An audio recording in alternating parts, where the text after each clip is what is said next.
Hey, thanks for joining me. Today, we're going to talk about something that's, well, it's a funny thing. It can feel so fragile, but at the same time, it can be unbelievably strong. We're talking about hope. We're going to dig into where we find it when everything feels dark and how it can become a real, tangible source of strength. So I want to start by asking you something. And just keep this question with you as we go.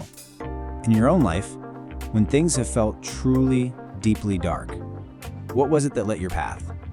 What was the thing that kept you moving forward? Just hold on to that thought for a bit.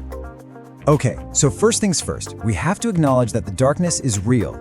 You know, hope isn't about pretending that challenges don't exist or that pain isn't real. It's about finding a light inside of that darkness. And to do that, we've got to be honest about our struggles. And you know, this feeling, it's not just a personal thing. It's actually woven to the entire fabric of the human story. Hope has always been this kind of guiding light for humanity, especially when things were at their absolute worst.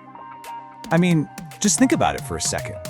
Throughout all of history, in the face of just unimaginable hardship, we're talking devastating wars, personal loss, times when it felt like the world was completely broken.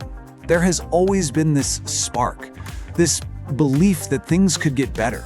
It's like this constant thread that has pulled us all forward.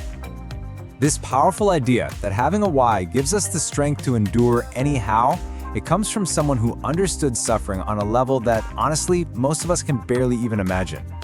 See, Viktor Frankl wasn't some philosopher sitting in an ivory tower just thinking up nice ideas. No, he survived one of the absolute darkest chapters in human history. And what he learned from that experience was something so profound. Finding a reason to live, that why, is the very thing that makes it possible to endure almost any how. And this really gets to the core of what Frankl discovered firsthand.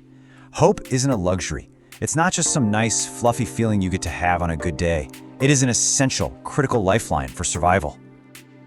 So, that brings us to the next big question, right? If hope is this critical lifeline, then what is it really? Let's try to break down the true nature of this incredibly powerful force. It is so easy to get hope mixed up with, say, simple optimism, or even just denial, but they are not the same thing at all. See, hope doesn't ask you to ignore your pain. It's not a luxury. Instead, it's a lifeline. It's an active, persistent belief that tomorrow is possible, even when today is really hard. I absolutely love this phrasing. Hope can exist right alongside our struggles. It doesn't magically erase the pain. Instead, it's that quiet, steady voice deep inside you that whispers, yeah, this hurts like hell, but this moment, this is not the end of your story. Now let's be real, sometimes that voice is very quiet. That's why I love this metaphor of hope as a seed. Sometimes it can lie dormant, buried deep beneath the soil, under the weight of whatever we're facing. But it's still there. It's just waiting patiently, getting ready to bloom when the time is right. Okay, so enough with history and definitions for a minute. Let's make this intensely personal. Because the most powerful proof that hope even exists isn't in some book, it's already inside of you. I really want you to do this. Take a second and just think about your own journey. The mountains you've had to climb, the heartbreaks you've endured, the times you were absolutely certain you were not going to make it through. Every single one of those moments, every single challenge, has shaped you into the person you are right now. And here is the most important, undeniable fact of all. You are still here. You are listening to this. You are breathing. You survived. That is all the proof you will ever need of your own incredible strength and resilience.